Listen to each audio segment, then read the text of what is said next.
akidah itu sendiri bagaimanapun dipengaruhi oleh konflik politik.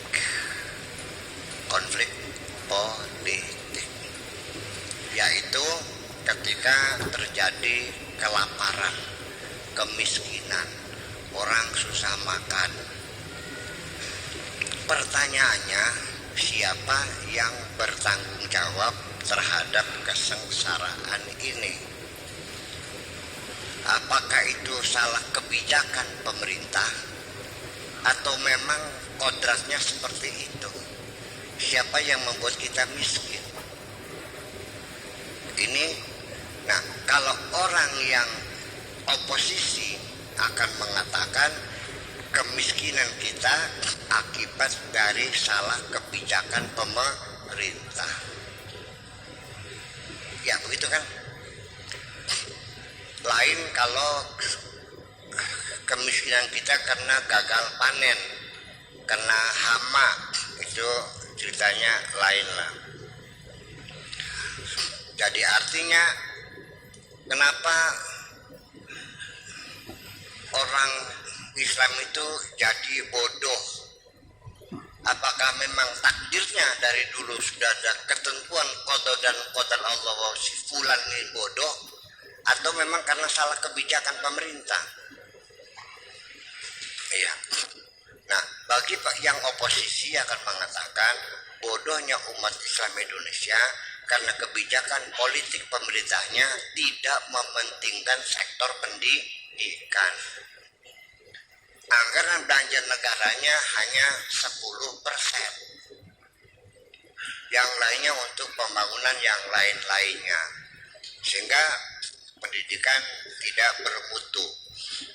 Sehingga banyak anak-anak kita yang tidak bisa sekolah.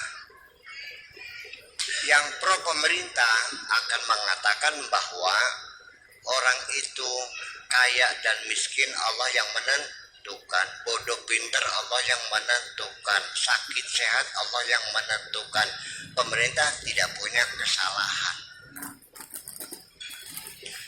Masalah qada dan qadar saja ini akan menjadi sangat penting dipengaruhi oleh pengalaman seorang pribadi yang berbeda-beda.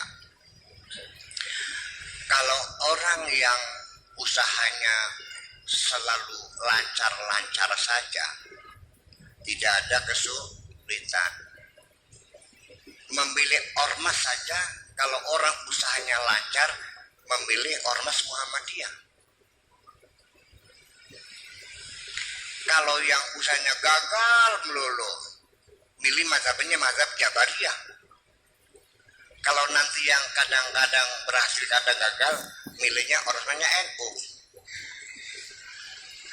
Ya, nah, orang Ahlussunnah wal Jamaah meyakini bahwa qada dan qadar itu ada dua macam.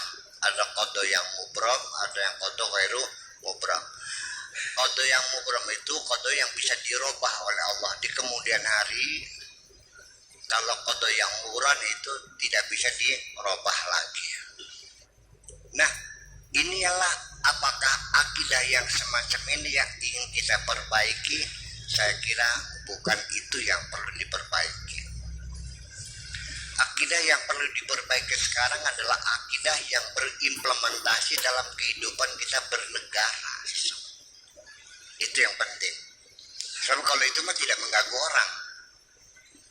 Ya, akidah yang diperbaiki ini adalah satu, apakah kita meyakini bahwa Allah itu menyuruh kita untuk mengislamkan seluruh manusia atau tidak? Ini yang menjadi masalah. Apakah orang Islam diberi kewajiban berdakwah, fardunya fardu ain atau fardu kifayah? Apakah orang Islam wajib belajar? Hukum wajib belajar itu fardu ain atau fardu kifayah? Apakah nanti orang yang non muslim bisa masuk surga atau tidak? Ini yang menjadi pembahasan kita sekarang. Betul nggak? Kalau persoalan itu sudah biarkanlah bersama sejarah. Nah ini yang menjadi persoalan. Apakah orang ini kalau begini, bolehkah nanti kalau ada hari Natal, bolehkah kita mengucapkan hari Natal atau tidak? Apakah kita merayakan tahun baru masa itu murtad atau tidak? Ini persoalan yang semacam ini yang menjadi masalah. Betul nggak? Nah ini. Nah sebetulnya kalau kita lihat dari Islam sendiri, jadi nanti inti daripada masalah yang kita hadapi adalah persoalan kebebasan. Kebebasan. Apakah dalam akidah kita meyakini bahwa manusia diberi kebebasan oleh Allah atau tidak? Kalau kita melihat ayat-ayat Al-Quran, indah sekali bahwa manusia itu diberikan kebebasan yang luar biasa. Ya, yaitu dari sejak awal manusia sudah dimuliakan oleh Allah Subhanahu wa ta'ala. Walaqad karomna bani Adam, dan kami telah memberikan kemuliaan kepada bani Adam.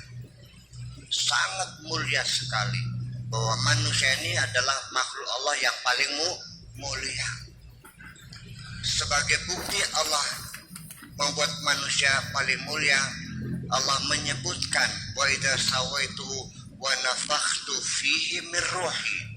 Ketika manusia bentuknya sudah sempurna, maka aku tiupkan ke dalamnya dari rohku, dari